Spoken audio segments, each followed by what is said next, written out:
కానీ మనకు సంస్కారం ఉంది. నేను అంటాడు ముఖ్యమంత్రి, మీరు చూసిన అందరూ కొడంగల్లో యాడ్ను మాట్లాడి నిన్న ఏమంటాడు, కేసీఆర్ నువ్వు కొట్టుడు కాదు, నువ్వు నిలవాడు, సరిగ్గా నిలవాడు, కట్టలేకుండా నిలవాడు అంటుండు. ఒక 71 ఏళ్ల పెద్ద మనిషిని పట్టుకొని సంస్కారం లేని ముఖ్యమంత్రి గారు ఏమంటున్నాడు, కట్ట పట్టుకొని నిలవాడు అంటుండు.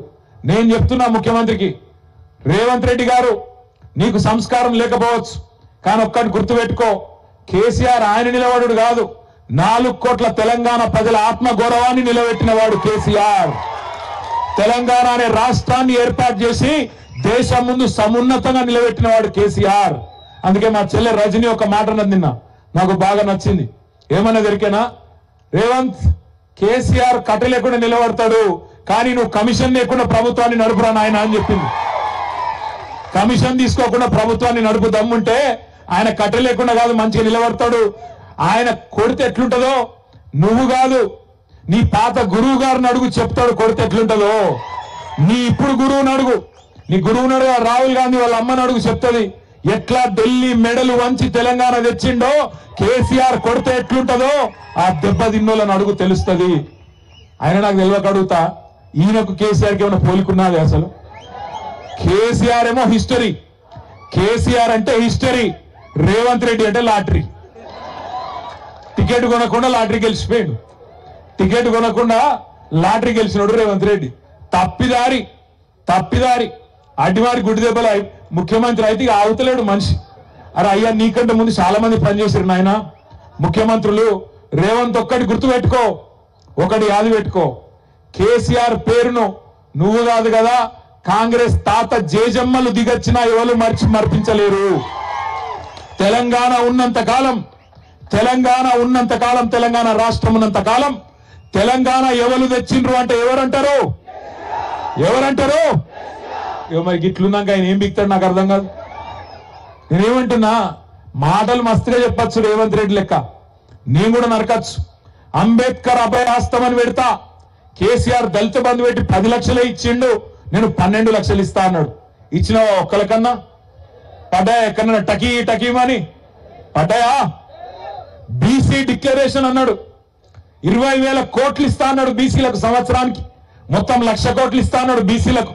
పడ్డాయా? టకీ అంటుందా ఎక్కడన్నా? టకీ లేదు.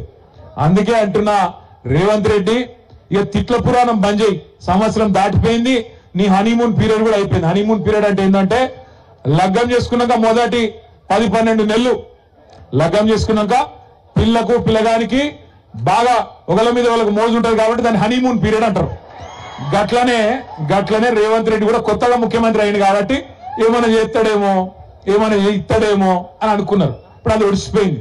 ఈ కాడి నుంచి నీకు సినిమా ఉన్నది ముంగట. నేను అంటున్నా రేవంత్ రెడ్డిని అసెంబ్లీకి రా కేసీఆర్ అంటుండు. అరే నేను రేవంత్ రెడ్డిని అడుగుతున్నా, అసెంబ్లీకి రాగాదు, నీకు దమ్ముంటే రేవంత్ రెడ్డి నువ్వు లగచర్లకు రా, నీ సంగతి ఎందుకు కొడంగల్ చెప్తాను. నువ్వు దమ్ముంటే నువ్వు రా లగచర్లకు, సెక్యూరిటీ లేకుండా రారాబోయే నేను కూడా చూస్తా.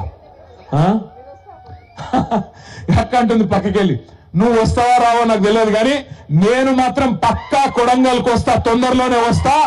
నీకు దమ్ముంటే ఆపకు. మళ్ళీ ఇట్లనే పోలీసులను అడ్డం పెట్టుకొని 4 అడుదిక్కుల పోలీసులు, ఇడిదిక్కుల పోలీసులు సంవత్సరంలో ఏం చేసిండ్రా అయ్యా అంటే, నేను లగచర్ల గిరిజనుల కోసం మహబాద్ పోయి మీటింగ్ పెడతా అంటే ఆడ పర్మిషన్ ఇయ్యాడు, మళ్ళా కోర్టుకోవాలి. రైతుల కోసం ధర్నా చేసుకుంటాం నల్లగొండలా అంటే దానికి పర్మిషన్ ఇయ్యాడు, మళ్ళా కోర్టుకోవాలి. ఆఖరికి దాస్యనాయక్ తాండకు వచ్చి అంబేద్కర్ విగ్రహం ఆవిష్కరణ చేసుకుంటామంటే దీనికి కూడా ఇయ్యలే.